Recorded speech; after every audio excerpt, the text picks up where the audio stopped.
because tonight we got a real big game 4 between the Timberwolves and the OKC Thunder, man. So without further ado, you know what it is. Classic Code Sports. We talking about the Western Conference Finals. Let's go. There you go. Talk to him. Classic codes, I ain't taking it slow. Forgive me, Lord, I woke up in that mode. Whether the winters were left in the cold.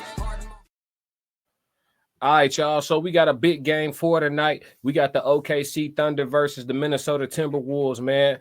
SGA versus AE, Anthony Edwards, man. So listen, this is what's going on. The Thunder lead the series 2-1. The Wolves just came roaring back at home in game 3 with 143-101 whooping on OKC. I'm talking full-fledged belt-to-ass situation was going on in Minnesota the other night. And so tonight we got game 4, and the Timberwolves look to even up the series with the adjustments that they made, the intensity that they played with at home, and the way that they shot the basketball. I feel like going into game 4, they just have too much momentum. Will the game be closer? I definitely think it'll be closer than a 42-point outcome. Right.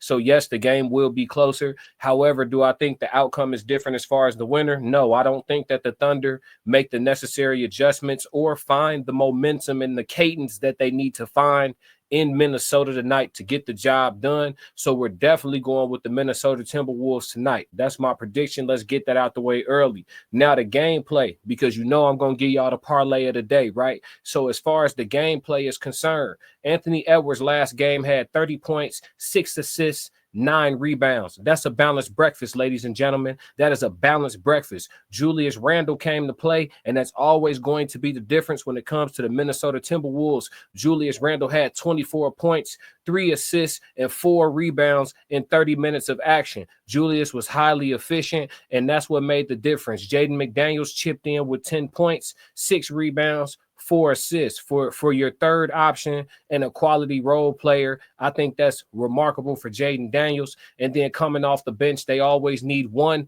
or 2 of those guys to have a good ball game to put themselves in position to compete against this very, very deep OKC Thunder ball club, right? And they got that. Naz Reid came off the bench and damn near had a double-double, coming in with 10 points and 8 rebounds. And then you had Nickeil Alexander-Walker playing against his cousin with a little chip on his shoulder. Let's get active. Had 12 points, 2 assists, and 3 rebounds. He actually effectively smoked my parlay. So shout out to him for having a good game. And Dante DiVincenzo in these playoffs, in my opinion, has not found a rhythm just yet. He had 6 points, 3 assists, and 1 rebound. I can't say he played bad, but I won't lie and say that he played good. But Dante DiVincenzo, if he shows up, it's just another boost for the Timberwolves. Now the Thunder on their side, what do they need to go right to accommodate a 42-point ass whooping last game?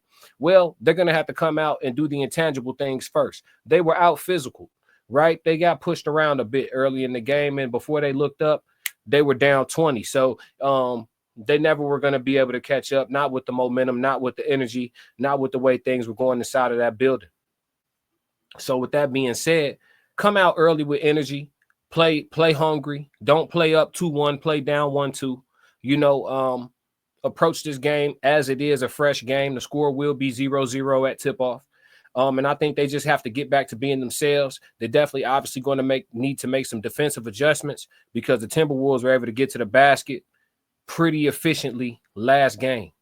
So we'll see what defensive adjustments they make. And I think more so than anything, I think they need to play a bit harder and just try not to turn the ball over on the road, just the basic fundamental things. They have a great team, so doing those things right and not getting pushed around early, it'll keep them in the ball game. And if it stays close, it's anybody's game going down the stretch. These are 2 great teams.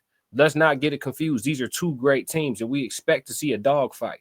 Do I think it's going to be another blowout this game? Because so far in this series, the games have been pretty spread out, right?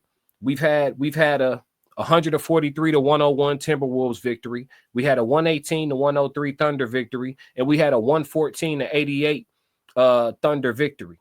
So these games have all been ass whoopings. When are we going to get a close competitive matchup? Will tonight be the night? I don't know. I think that the Timberwolves will probably still end up winning this game by double digits, but will it be 30 or 40 points?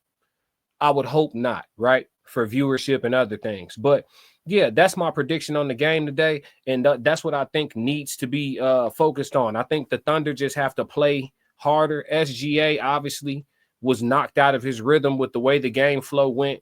It almost seemed like before he could even get going, they were just down bad, and he never really got going. So SGA just got to go back to being SGA, which I fully think that he will do. And on the road, I told you guys before this series started, Jalen Williams was going to be significantly important.